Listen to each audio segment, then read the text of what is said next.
Well, let's get more on the situation in Libya, and we can speak to Paul Rogers, who's a professor of peace studies at Bradford University in the United Kingdom. Welcome to the programme. This is a significant victory for Libyan forces, but there are still suggestions that this is by no means an end to the violence in Libya by Daesh. No, I think that's absolutely right, and your correspondents are really reporting very accurately then. What has happened is that Daesh or ISIS was making some inroads towards the city to the west of it, Misrata, where there are strong militia elements.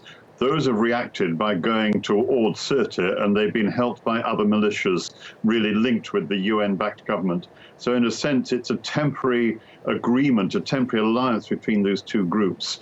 Other groups, as your correspondent was saying, are taking a very different view. So far, we've seen that the movement, ISIS, has been restricted to smaller parts of the coastal area and has lost territory even within Sirte. But it is strong in other parts of Libya, really even to the west of Tripoli and right through to the east as well. So I think it's very unlikely that it is facing imminent defeat. But the real issue is that even if Sirte does fall to the mix of forces allied loosely to the government, that does not mean, as your correspondent said, that unity will be retained.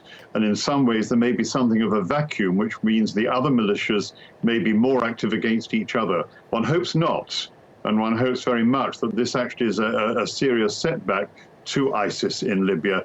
But one has to be very cautious. We've been here before, and we may find that there are further problems ahead in the coming weeks and months. So, Professor Rogers, how difficult is it going to be to secure this area, particularly as it's an oil-rich area?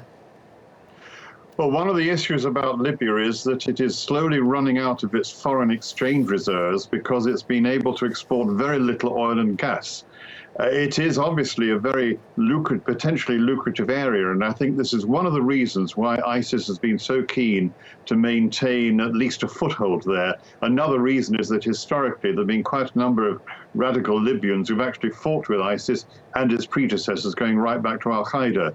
So it's a very significant country in that sense, not highly populated, but very rich in oil and gas, which is why I think you've seen several thousand paramilitaries from ISIS go into Syria, into Libya, to reinforce the forces there, and they're not going to give up easily. One hopes very much they're facing defeat, but I'm very cautious about saying that is anywhere near at the present time. OK, Professor Paul Rogers at Bradford University, thank you.